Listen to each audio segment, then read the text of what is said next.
Hey there. Welcome back to Coffee and Cosmos. If you've been feeling emotional clarity building lately, like you're finally accepting what is, but now you're itching to do something about it, you are right on time. This first half of November is where honesty meets action.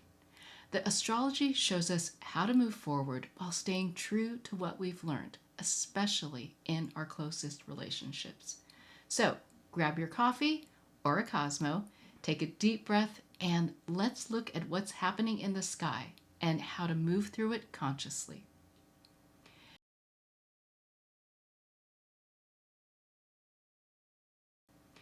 We start the month with Venus in Libra opposite Chiron in Aries, and this one asks for emotional honesty, the kind that comes with reluctant acceptance. It's the moment when you realize this is what this relationship actually is right now. Or I can finally see what they're able to give and what they can't. Acceptance doesn't mean you like it. It means you see it clearly, and that clarity is the foundation for healing. From here forward, we're learning how to act on that clarity with compassion, but also conviction. As we move into the first week of November, Mars in Scorpio and then Sagittarius moves opposite Uranus in Gemini, and this energy is anything but neutral. You might feel excitement, determination, frustration, or all of them at once. But that tension, it's not a sign that something's wrong. It's activation.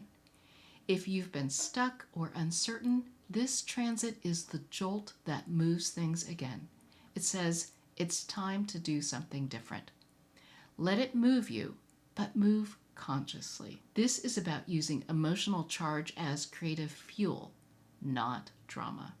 Then comes a big shift. Mercury stations retrograde on November 9th at 7 degrees of Sagittarius. And here's where I talk about Mercury retrograde a little differently than most astrologers. It's not a time to fear. It's a time to fine-tune. Mercury retrograde doesn't break things, it just shows you what's ready to be improved or tested. If a conversation, plan, or project slows down, it's not punishment. It's about reviewing before you go too far down one path. And Mercury in Sagittarius is about perspective, seeing the bigger picture. So instead of pushing through, pause to put on your scientist perspective because you're about to test out some of your ideas. A few days later, on November 12th, Mercury retrograde meets Mars at 6 degrees of Sagittarius. This is honesty in motion. Determination meeting reflection. It's the cosmic version of, okay, let's actually do something about this. Conversations that began weeks ago come full circle. And even if they repeat, they land differently now because you've grown and they've grown. And you're ready to move forward on what you've learned. And here's what makes this moment so powerful. The sun enters the Mercury Portal on the same day, beginning 2.5 weeks of experimentation. This is your green light to test what feels right in real life, to try things, not just think or talk about them. Mercury retrograde isn't a stop sign. It's a studio, a place to rehearse, revise, and refine until it rings true. So, here's your cosmic roadmap for the first half of November. 1. Accept what is. That is Venus opposite Chiron. 2.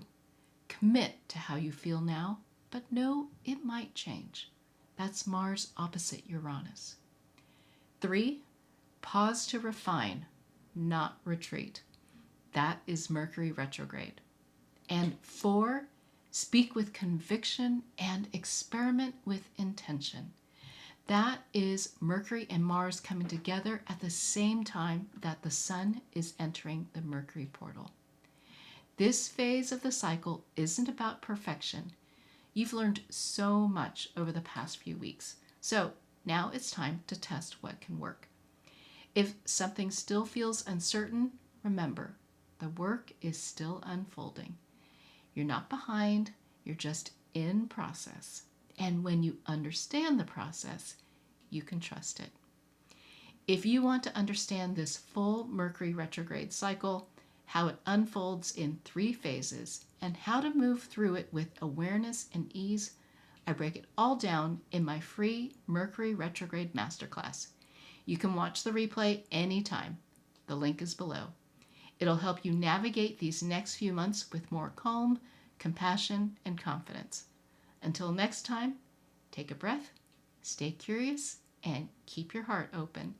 See you in the next Coffee and Cosmos. And if this gave you something to think about or a little more peace with where you are, subscribe and join me for the next Coffee and Cosmos. We'll keep making sense of it all together.